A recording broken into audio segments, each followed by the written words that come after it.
Hi there. All right, this is external rotation or external rotator exercise with a free weight. You're going to find a place where you can get into this body position. Okay, it doesn't really matter whether you sit or stand. So somewhere you get into this place where you can sit or stand and put your elbow to rest, give or take, at about a 90-degree angle. Okay. What you have to remember about this particular exercise is that there is a 90-degree angle here, a 90-degree angle here, and then your shoulders are in a straight line. Okay? People will have tendencies to mess this angle up and to also rotate this way during the exercise. So keep this angle in mind and keep this straight line in mind. As far as resting your elbow, right about 90 here would be perfect, but I can't get the seat any lower and I cannot get this up. So this is what I got to work with. So as long as you get somewhere close, a little bit higher, a little bit lower is okay. Okay.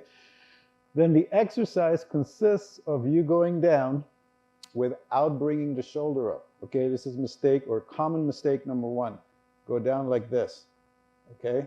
So you have to allow the arm to rotate without lifting the shoulder.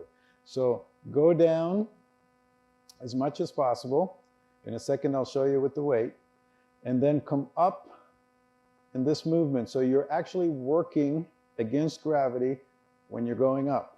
So it's external rotation.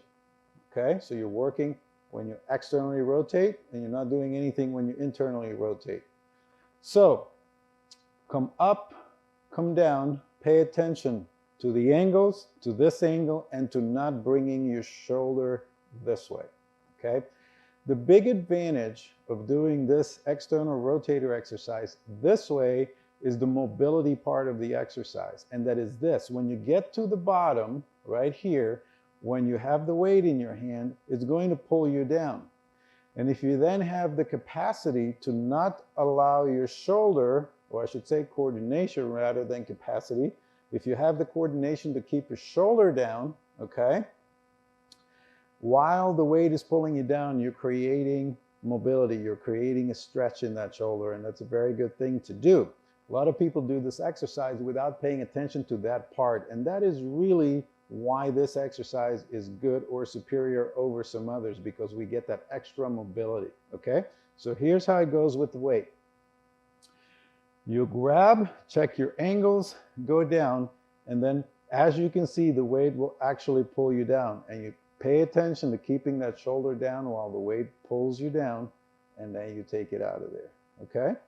Pretty much just go up until you're up, and then ideally every time at the bottom, spend like a second, doesn't have to be long, just a little bit to check and make sure that you're allowing the weight to pull you all the way down. So you relax for a second, let the weight do the work of pulling you down, and then pull it out of there.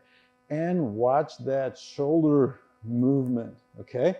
This is a very common mistake. So keep that shoulder in place, guide the weight down, and then come up. If your shoulder moves a little bit, no big deal, but we don't want it to come way up, okay? Providing you pay attention to those little details, this is a really good exercise, okay? Give it a try.